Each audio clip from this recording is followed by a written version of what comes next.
Are you having problems with Venmo not letting you add money to your balance and you want to be able to fix this? Well, then this video is going to be perfect for you, because actually me myself, I had the exact same problem before, and I'm going to show you how I was able to fix it quite quickly. So basically what I did firstly is that I completely closed my Venmo app, and instead I went into the settings app on my phone.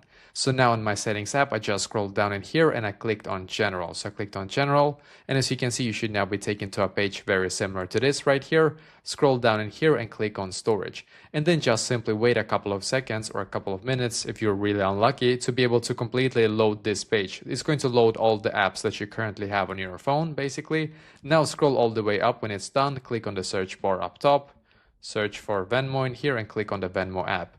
Now click on upload app, and once again click on upload app in here.